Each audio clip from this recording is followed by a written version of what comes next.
नेपाल की सरकार दलितों से माफी मांगने जा रही है और न सिर्फ दलितों से बल्कि उन लाखों लोगों से माफी जो बरसों से सदियों से हाशिए पर हैं।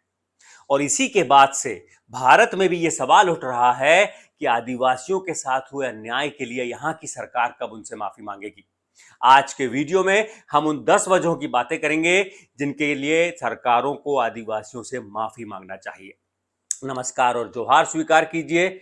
मैं हूं पुनीत कपूर और द अनकट स्टोरीज में आपका एक बार फिर स्वागत है। और सबसे पहले हम फटाफट जान लेते हैं कि नेपाल की सरकार आखिर दलितों से माफी क्यों मांग रही है।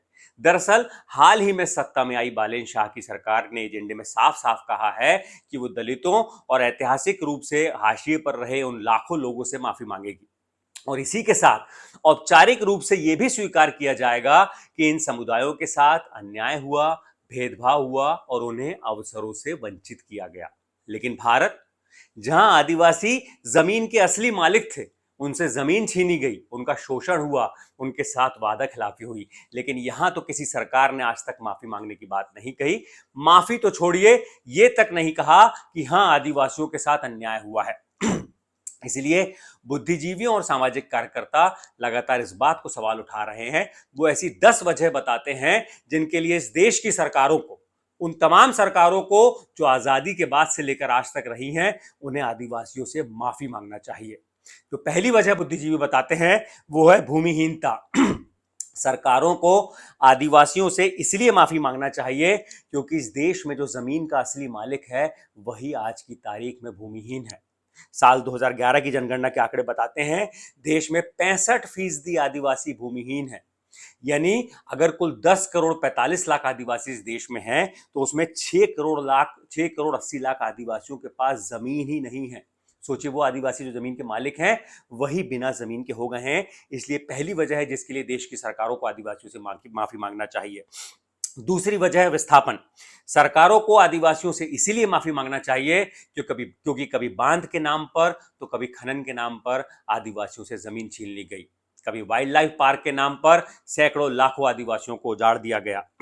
सेंटर फॉर पॉलिसी रिसर्च की रिपोर्ट बताती है कि 5वीं अनुसूची के तहत जो रिजर्व एरिया, शेड्यूल एरिया जो घोषित किया गया है, वहां जो आदिवासियों की बड़ी आबादी वाला इलाका माना जाता है, वहां पर आज आदिवासियों की आबादी औसतन सिर्फ 30% बची है। इसकी वजह है विस्थापन। आजादी के बाद से इस देश में जितने भी लोगों का विस्थापन हुआ है उसमें आधे से ज्यादा, तकरीबन 55% लोग आदिवासी समाज के रहे हैं।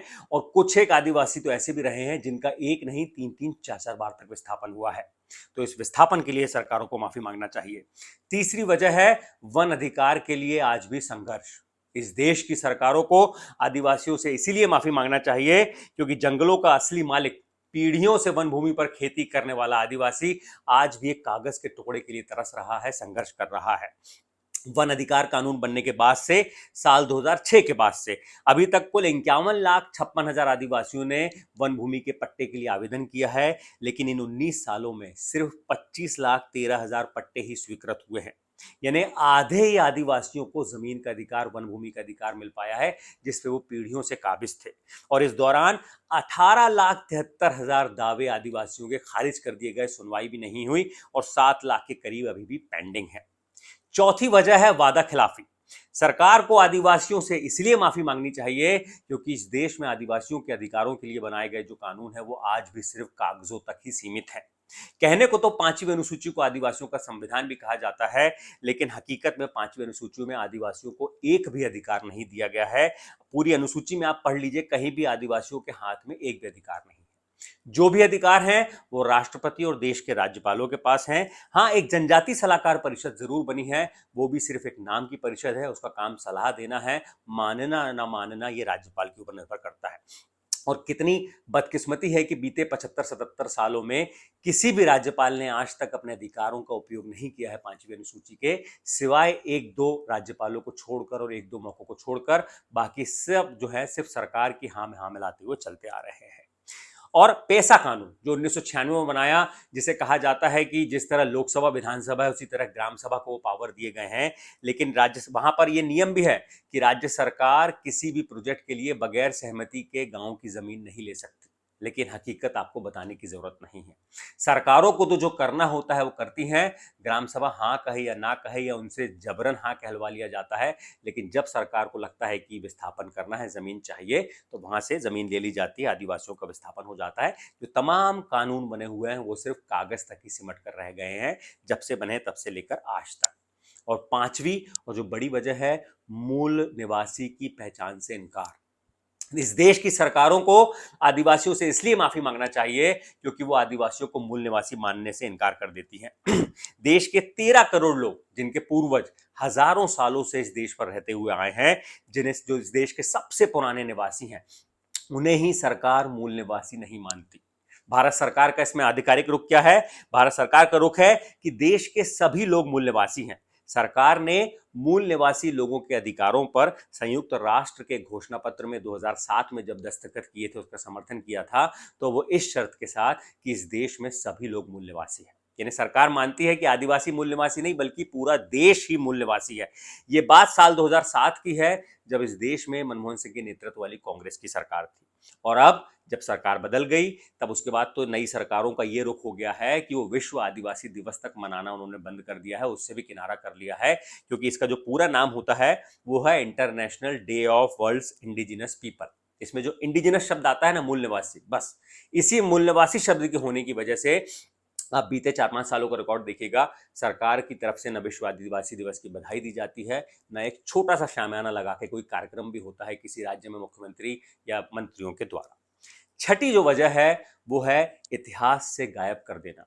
सरकारों को आदिवासियों से इसलिए माफी मांगना चाहिए क्योंकि आदिवासियों के गौरवशाली इतिहास को आजादी के बाद से छिपा दिया गया। स्कूल की किताबों में मुगल शासकों का नाम का जिक्र जरूर मिलता है, उनकी कहानियां जरूर मिलती हैं जिन्होंने अपना इतिहास खुद छपवाया, लेकिन इस देश के जंगलों में कुर्बानी देने वाले आदिवासियों के नामों का जिक्र नहीं मिलता, सिवाय बिरसा मुंडा के नाम के। ऐसे ढेरों नाम हैं, रामजी गोंड से लेकर कोमराम भीम तक, बुधू भगत जतरा भगत से लेकर सिद्धू कानू मुर्मू तक, तिलका मांझी से लेकर ख्याजा नायक तक, ऐसे तमाम आदिवासी नायक हैं जिन्होंने मतलब अंग्रेजों के खिलाफ विद्रोह करते हुए, उनके कानूनों को ना मानते हुए इस देश की आज़ादी के लिए अपनी जान कुर्बान कर दी, लेकिन अफसोस कि उनके नाम का जिक्र आपको कभी स्कूल की किताबों में नहीं मिलेगा। सातवीं वजह है शिक्षा की नीतिगत विफलता। सरकारों को आदिवासियों से इसलिए माफी मांगनी चाहिए क्योंकि आजादी के बाद से आदिवासियों को और उनके बच्चों को ढंग की शिक्षा वो सरकारें नहीं दे पाई हैं। शिक्षा पाने और साक्षरता के आंकड़ों में आदिवासी इस देश में सबसे पीछे हैं। देश के तमाम आदिवासी इलाकों में आपको अच्छे स्कूल देखने को नहीं मिलेंगे, और अगर स्कूल मिलेंगे तो अच्छे शिक्षक नहीं मिलेंगे, शिक्षा की गुणवत्ता अच्छी नहीं मिलेगी। साल 2011 की जनगणना के आंकड़े आपको जानना जरूरी है। उसके मुताबिक जब देश में आदिवासियों की कुल आबादी 10 करोड़ 45 लाख है और उसमें आधे से ज्यादा 5 करोड़ 27 लाख आदिवासी निरक्षर हैं। मात्र 14.5 लाख आदिवासी ही ग्रेजुएट हैं और सिर्फ 3,11,000 आदिवासियों के पास ही पोस्ट ग्रेजुएट या फिर टेक्निकल डिग्री है। यानी 1.5% से भी कम आदिवासी ग्रेजुएट हैं और आधा फीसदी 0.5% से भी कम आदिवासी पोस्ट ग्रेजुएट है। इसके पीछे वजह क्या है? साल 2017 के सरकारी आंकड़ों के मुताबिक प्राथमिक स्कूलों में आदिवासी बच्चों के स्कूल छोड़ने की दर 58% थी, और 2022 का आंकड़ा कहता है कि आदिवासी इलाकों में आदिवासी बच्चों के ड्रॉप आउट की दर 48% है। यानी कक्षा 8वीं में पहुंचने से पहले ही बच्चे ज्यादातर पढ़ाई छोड़ देते हैं, और ये हकीकत है 5वीं अनुसूची वाले 10 राज्यों में। वजह है कि आदिवासी इलाकों में आदिवासी बच्चों के लिए अभी भी आदिवासी भाषा में पढ़ाई शुरू नहीं हो पाई है, क्योंकि जो भाषाविद है मशहूर गणेश देवी, वो बोलती हैं कि अगर भारत के उन इलाकों का एक नक्शा बनाया जाए जहां पर निरक्षरता ज्यादा है, तो आप पाएंगे वो इलाके नजर आएंगे जहां पर मातृभाषा में पढ़ाई नहीं होती है। और यही वजह है कि आदिवासी बच्चे स्कूली पढ़ाई तक भी पूरी नहीं कर पा रहे हैं, फिर कॉलेज जाकर पढ़ाई करना तो बहुत दूर की बात।